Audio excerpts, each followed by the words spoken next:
Hello dear students, कैसे हो आप सब। उम्मीद करता हूँ आप सब ठीक होंगे।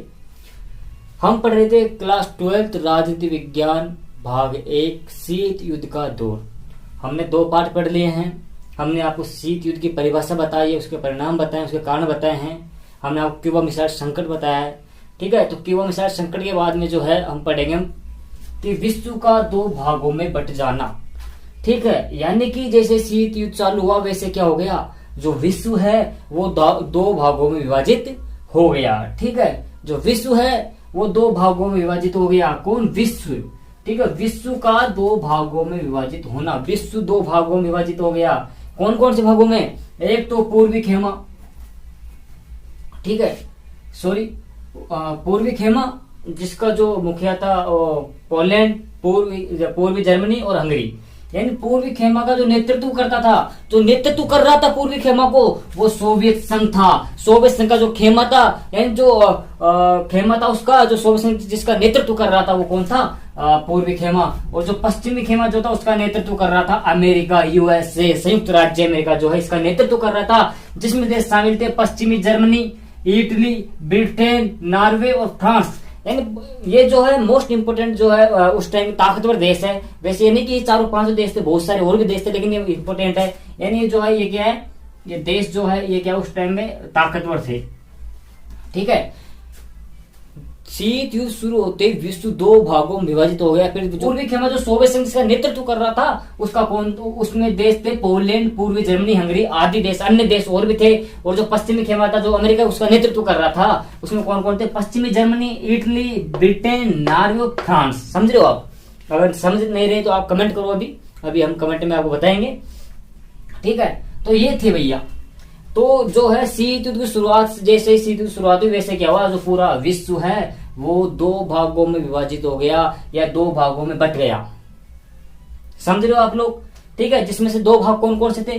पहला जो भाग था वो पूर्वी खेमा था जिसका नेतृत्व कर रहा था सोवियत संघ। और जो दूसरा भाग था वो पश्चिमी खेमा जिसका नेतृत्व कर रहा था अमेरिका।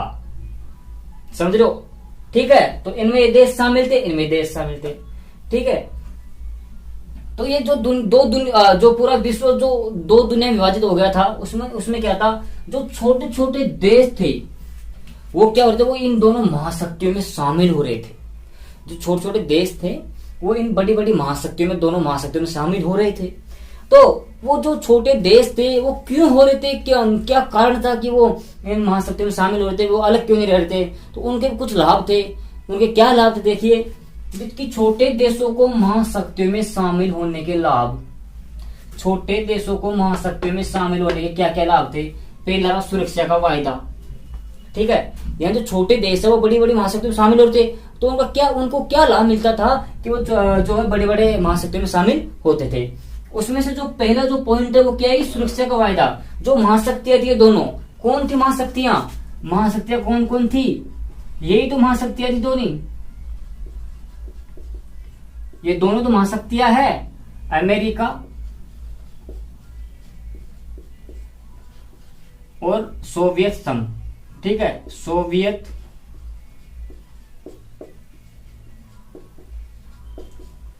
संघ, यही तो महाशक्तियां हैं। तो इन दोनों महाशक्ति में जो छोटे छोटे देश थे वो शामिल हो रहे थे, तो उनको क्या फायदा था? उनको ये फायदा था पहला तो सुरक्षा का वायदा। यानी महाशक्तियां उनको सुरक्षा देती थी कि भाई आपके ऊपर कोई आक्रमण नहीं करेगा, आपको पूरी सुरक्षा हमारे हाथों में है, आप सुरक्षित हो, बिल्कुल आप सुरक्षित हाथों में हो। तो पहला सुरक्षा का वादा करती थी महाशक्तियां, आर्थिक मदद भी करती थी और सैन्य सहायता भी देती थी। तो ये तीनों काम के कारण इन्होंने क्या किया, बड़ी बड़ी महाशक्तियों में शामिल हुई। छोटे छोटे देश आर्थिक मदद करते, हर प्रकार से आर्थिक मदद करेगी और सैन्य सहायता भी उनको हथियार सप्लाई करवाएगी। हर चीज में जो सैनिक में काम आते हैं वो जो चीजें वो सब कुछ क्या करेगी, वो साझा करेगी इन लोगों से। ठीक है, तो ये जो है इन शर्तों पर क्या हुए थे, शामिल हुए थे। किसमें? बड़ी बड़ी महाशक्तियों में। अब अगला है, तो इन दोनों ने क्या किया, इन दोनों में शीत युद्ध चल रहा था। इन दोनों ने क्या किया, और जो अमेरिका है उसने क्या किया, एक नाटो की स्थापना कर दी 4 अप्रैल 1949 में। 4 अप्रैल 1949 में नाटो की स्थापना कर दी और इसका पूरा नाम था उत्तरी एटलांटिक संधि संगठन। नाटो का पूरा नाम रख लीजिए आप, ठीक है, याद कर लीजिए। नाटो का पूरा नाम है उत्तरी अटलांटिक संधि संगठन। नाटो का पूरा नाम है, एक बार और दोहरा रहा हूं, नाटो का पूरा नाम है उत्तरी अटलांटिक संधि संगठन। इसकी स्थापना हुई थी 4 अप्रैल 1949 को। और जो इसका उद्देश्य था, इसका उद्देश्य यह था कि विश्व में लोकतंत्र को बचाना भी इसका एक उद्देश्य था। ठीक है, विश्व में लोकतंत्र को बचाना भी इसका क्या था, उद्देश्य था। विश्व में लोकतंत्र को बचाना इसका एक उद्देश्य ये भी था, लोकतंत्र को बचाना।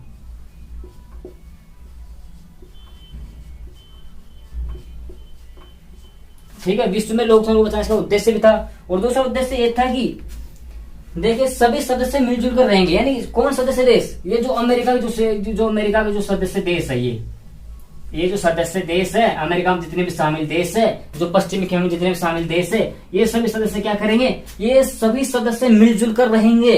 और क्या करेंगे, अगर इनमें से किसी भी देश के ऊपर जर्मनी हो, सॉरी पूर्वी पश्चिमी जर्मनी हो, इटली हो, ब्रिटेन हो, नॉर्वे हो, फ्रांस हो, कोई सब देश हो, अन्य देश हो, कोई सब देश हो, अगर इसमें शामिल है, अगर किसी एक पर भी हमला होगा तो ये क्या करेंगे, सब अपने ऊपर मानेंगे कि वो एक के ऊपर हमला नहीं हुआ है, वो हम सबके ऊपर हमला हुआ है। फिर ये क्या करेंगे, ये सब मिलजुल कर क्या करेंगे, उसका बदला लेंगे, उनका मुकाबला करेंगे। यही नाटो का जो उद्देश्य था, नाटो की शर्तें यही थी। नाटो की स्थापना इसलिए की गई थी कि ठीक है कि भाई जो भी अगर कोई भी किसी भी देश के ऊपर कोई आक्रमण करेगा तो क्या करेंगे, सब मिलजुल कर क्या करेंगे, उसका मुकाबला करेंगे और सब मिलजुल कर उसको हराएंगे। यही नाटो है, समझ लीजिए।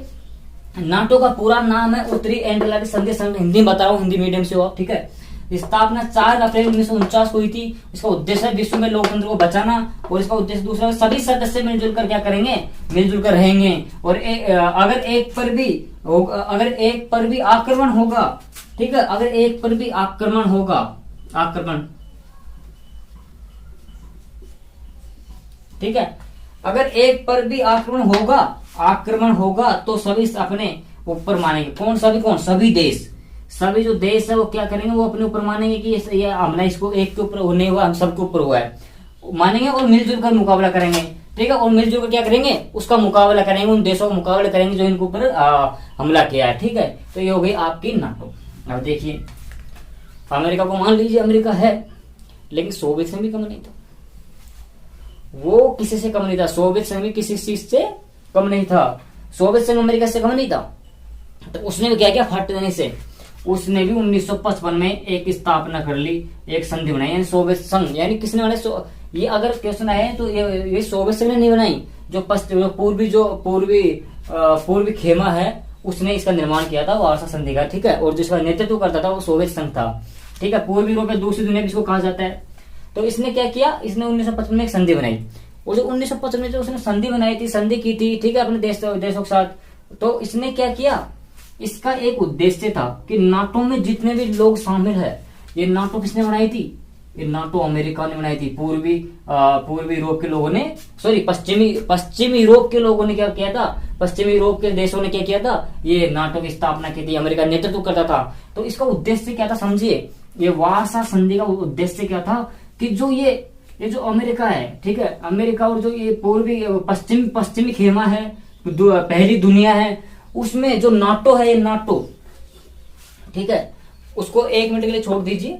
जो नाटो है, इस नाटो में जितने भी शामिल देश है, इस नाटो में जितने भी शामिल देश है, उन सबका क्या करना है, यूरोप में मुकाबला करना है। ये इसका उद्देश्य था वार्सा संधि का, जो कि सोवियत संघ रूस ने की थी अपने साथी गणराज्यों के साथ, कि अगर किसी क्या करना है इनको, कि नाटो में, ये नाटो है, ठीक है, इसमें 12 देश शामिल थे उस समय, नाटो में 12 देश शामिल थे, नाटो में 12 देश शामिल थे उस समय। तो इसका उद्देश्य ये था कि नाटो में जितने भी शामिल देश है उन सबका क्या करना है, यूरोप में मुकाबला करना है। इनका उद्देश्य था कि यूरोप में, नाटो में जितने भी सदस्य देश उन सबका यूरोप में मुकाबला करना है, क्योंकि ये भी कम नहीं था भैया। तो इसने भी क्या कर लिया, इसने भी संधि कर ली। ठीक है, तो इतना आप लोगों को समझ में आ गया होगा, जहां तक मुझे उम्मीद है। ठीक है, आप लोगों को समझ में आ गया होगा, मुझे उम्मीद है आप लोगों को सबको समझ में आ होगा। ठीक है, अभी इतना ही करते हैं और फिर अगला पार्ट अपन करेंगे। ठीक है, थैंक यू, धन्यवाद।